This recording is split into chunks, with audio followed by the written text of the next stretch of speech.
कैसे हैं आप सभी? मैं आशा करती हूँ सभी लोग स्वस्थ और प्रसन्न होंगी। आज हम हमारा पाठ विशेषण को पढ़ेंगे और समझेंगे। आइए शुरू करते हैं इस पाठ को। ये है पाठ 8 विशेषण। विशेषण किसे कहते हैं? संज्ञा व सर्वनाम शब्दों की विशेषता बताने वाले शब्दों को विशेषण कहा जाता है। आइए पढ़ते हैं। ताजमहल बहुत सुंदर है। ताजमहल का सुंदर होना उसकी विशेषता है। महात्मा गांधी महान व्यक्ति थे, तो उनका महान होना उनकी विशेषता है। हिमालय ऊंचा पर्वत है, उसका ऊंचा होना उसकी विशेषता है। यह मोटा आदमी है, आदमी का मोटा होना उसकी विशेषता है। यानी जो शब्द संज्ञा या सर्वनाम की विशेषता बताते हैं उन्हें विशेषण कहते हैं, और जिनकी विशेषता बताई जाती है उन्हें विशेष्य कहा जाता है। जैसे आदमी मोटा है, तो मोटा होना उसका विशेषण है, और आदमी क्या है? विशेष्य है। यहाँ पर वाक्य दिया है, यह आम मीठा है, तो आम विशेष्य है और आम का मीठा होना उसकी विशेषण है।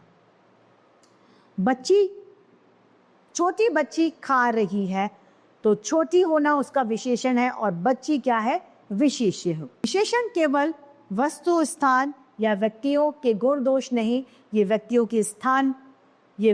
स्थान, वस्तुओं और स्थान की संख्याओं को भी बताते हैं। जैसे कि 4 व्यक्ति, 10 मीटर कपड़ा, 1 कुंटल गेहूं, 1 गिलास पानी, थोड़ा दूध, कई बच्चे, 500 रुपए, 1 टोकरी आम, 2 गिलास पानी, 1 तीसरी कक्षा।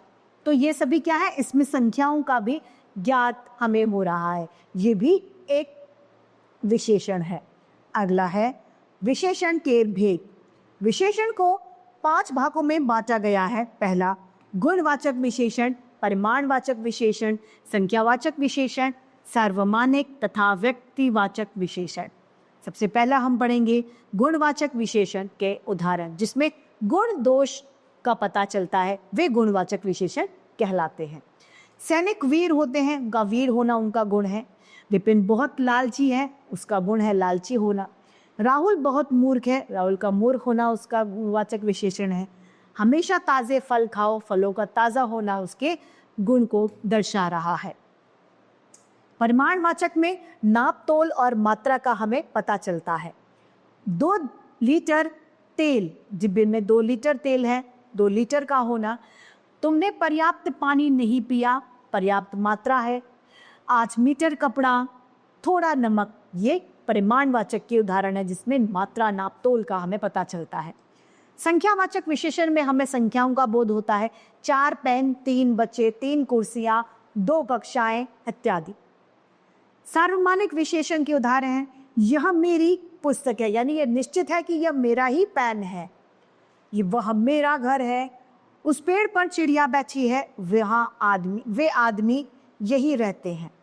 व्यक्तिवाचक विशेषण की उदाहरण है, बनारसी साड़ी बहुत प्रसिद्ध है, कश्मीरी सेब बहुत मीठे होते हैं, हमारी दुकान पर जयपुरी लहंगे मिलते हैं। जयपुरी होना यानी किसी एक विशेषण को दर्शाते हैं, वो अपने स्वयं के विशेषण को। मुझे भारतीय खाना बहुत पसंद है। तो इसी के साथ हमारा ये पाठ विशेषण समाप्त होता है। मैं उम्मीद करती हूँ सभी को ये समझ में आया होगा। आज के लिए इतना ही, फिर मिलते हैं। धन्यवाद।